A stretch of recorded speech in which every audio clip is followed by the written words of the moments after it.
Kasako Media, tunaangazia maisha, tunaandika kesho.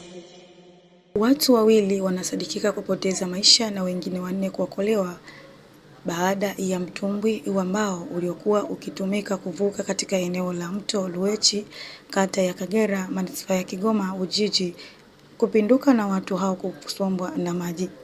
Mkuu wa operesheni wa kikosi cha zimamoto mkoa wa Kigoma, Ngawipa Litaunga, alisema tukio hilo lilitokea saa 2 usiku Machi 10 mwaka huu. Litaunga aliwaeleza waandishi wa habari mjini Kigoma kuwa wananchi hao walikuwa wakivuka kutoka ng'ambo moja ya mto kwenda upande wa pili.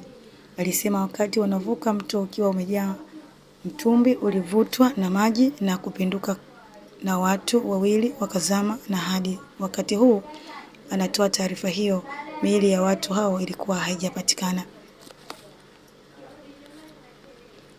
Na taarifa bado zinaeleza kuwa mtumbi uliotokea katika ziwa Tanganyika mkoani Kigoma zinaeleza kuwa idadi kamili ya watu waliopoteza maisha bado haijafahamika, huku juhudi za uokoaji na ufuatiliaji zikiendelea kufanyika.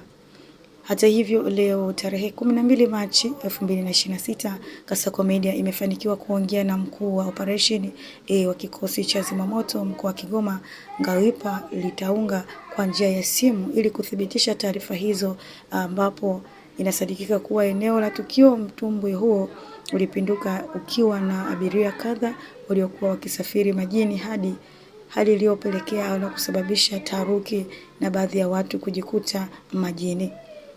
Inaeleza kuwa baadhi ya watu wamefanikiwa kuokolewa mara baada ya ajali hiyo kutokea, huku juhudi za kuwafuatilia wengine zikiendelea kufanywa na waandishi na wananchi pamoja na vyombo vya uokoaji. Mashuhuda wa tukio hilo wamesema tukio lilitokea ghafla na kusababisha abiria waliokuwa ndani ya mtumbwi huo kushindwa kujiokoa kwa haraka.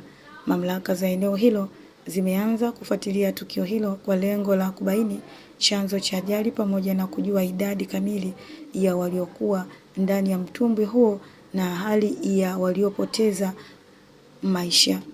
Wananchi wanaotumia usafiri wa majini wamekumbushwa kuzingatia kanuni za usalama, ikiwemo matumizi ya vifaa vya kuokoa maisha ili kupunguza haraka hatari ya majanga kama hayo kutokea. Hii ni Kasako Update na Adela Thomas.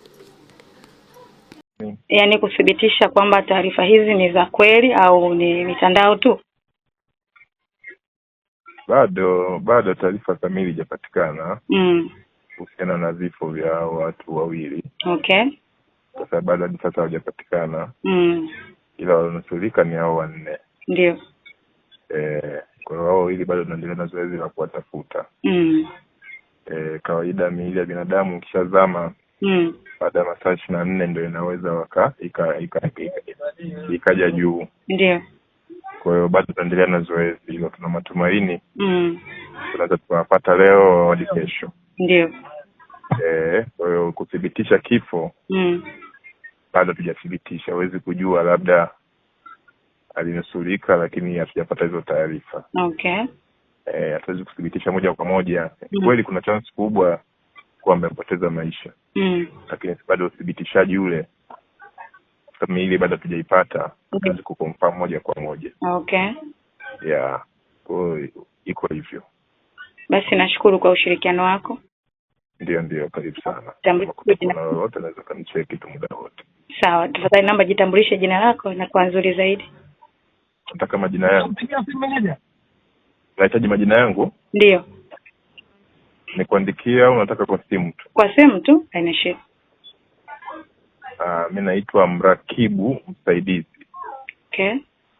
Mrakibu Msaidizi Ngawipa Litaunga. Asante, nashukuru. Karibu sana. Asante.